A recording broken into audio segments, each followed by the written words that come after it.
শুরু করলাম বিরিয়ানি।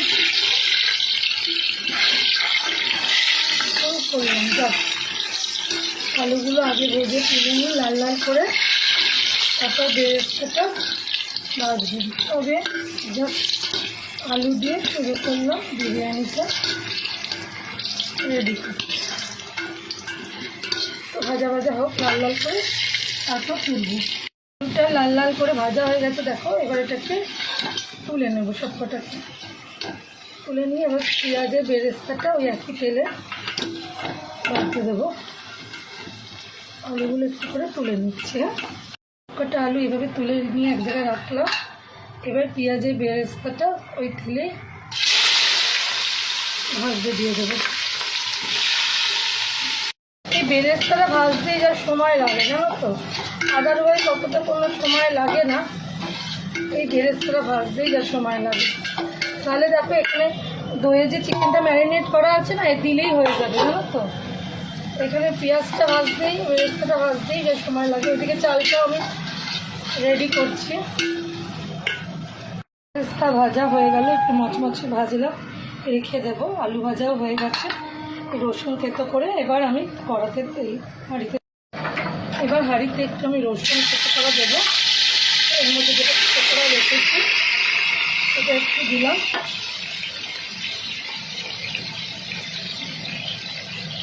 রসুন থেতো করা দিলাম, দিয়ে এটা গ্যাসটা বাড়িয়ে আমি একটু নেড়ে নিই।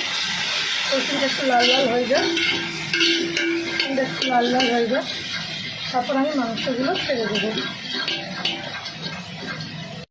রসুনটা ভাজা ভাজা হয়ে গেছে, এবার আমি মাংসগুলো ছেড়ে দেবো। মাংসগুলো এবার আমি ছেড়ে দিলাম। এর মধ্যে সব দেওয়া আছে, মাংসের মধ্যে পুরো ম্যারিনেট করা আছে সুন্দরভাবে। আমার হাতটা চেঞ্জ করতে হবে, বুঝলে? দাঁড়াও। চিকেনটা দেখো গপ গপ করে ফুটছে, একটু ভালো করে নেড়ে নেড়ে নেবো, নিয়ে একটু বাদে চিকেনটা তুলবো, তুলে রেখে দেবো। চিকেনটা হাফ ডানই করবো, যেহেতু ম্যারিনেট করা আছে বেশি অসুবিধা হবে না। সিদ্ধ হয়ে গেছে, কারণ কি এটা অলরেডি দই মাখানো ছিল। এবার চিকেনটাকে তুলে নেবো, এই হাতগুলো আলাদা করে তুলে নেবো। হ্যাঁ, এর মধ্যে জুসটা ভেতরে থাকবে। আমি চিকেনটা তুলে নিচ্ছি। আমি এইভাবেই বিরিয়ানিটা বানাই, তোমাদের সেরকমই দেখাচ্ছি।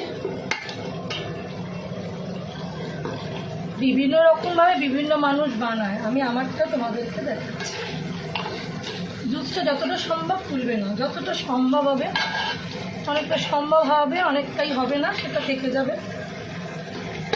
আজকে বিরিয়ানিটা ডিম দিলাম না।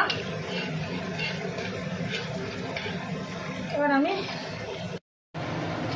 মিশ্রণটা দেবো। আচ্ছা, আমার এখানে বিরিয়ানি মশলা, এই দুটো দিয়ে মিশিয়ে মিশিয়ে আমি দেবো। এখানে হাফ ডান করা আছে, হাফ ডানই করা আছে। এখানে আগে ছড়িয়ে দেব। আমি যেভাবে করি না, এইভাবে করবে, খুব ইজি হবে।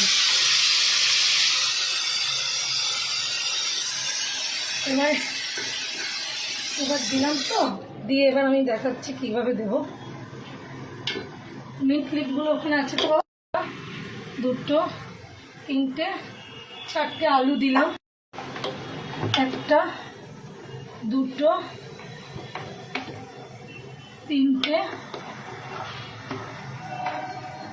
চারটে বিরিয়ানিতে মাঝখানে এখানে মাংস দিলাম। ওকে, ছড়াবো এখানে, খানিকটা বেরেস্তা দেবো এখানে।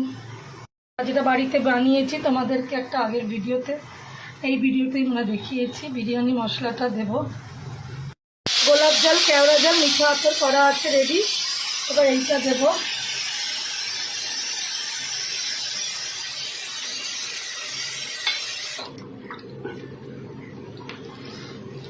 দেবো এখানটা। এইটা দেবার ফলে তোমার দেখবে খুব সুন্দর একটা স্মেল উঠবে। ওকে, তো এই প্রসেসে আবার একটা পার্টিশন করবো। প্রসেসে আবার একটা পার্টিশন আমি রেডি করব, সেম প্রসেসে।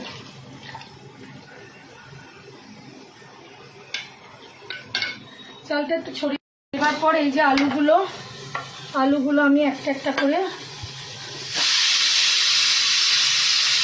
ডুবিয়ে বসিয়ে দেবো। আরে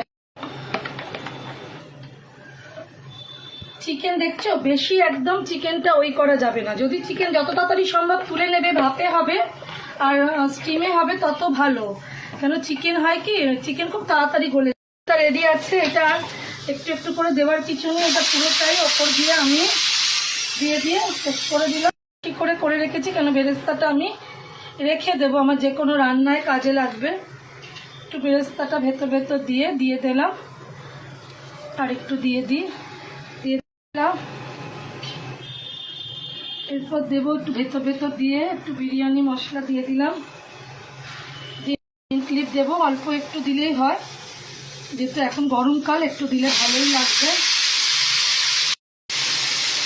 ঘি একটুখানি ঘি দিয়ে দেবো, একটু বেশি পরিমাণে ঘি লাগে বিরিয়ানিতে।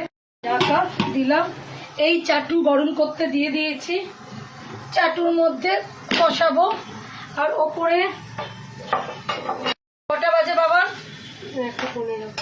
1:45 মানে 40 আমি বন্ধ করে দেবো। একদম ধিমে আছে এখানে, এটা আধ ঘন্টা থাকবে, আধ ঘন্টা থেকে বন্ধ করে দেবো। তো বন্ধুরা কেমন লাগলো বলো আমার আজকের প্রসেসে বিরিয়ানি রান্না করা। যদি কেউ এই প্রসেসে করো অবশ্যই জানিও, ভিডিওটা পুরোটা দেখো। যদি তোমাদের কোনো মূল্যবান মতামত থাকে জানিও, আর লাইক কমেন্ট শেয়ার করে অবশ্যই পাশে থেকো। আর কারোর বাড়িতে বিরিয়ানি হলে অবশ্যই আগে কমেন্ট করে জানিও। তো টাটা বন্ধুরা, পরের ব্লকে আবার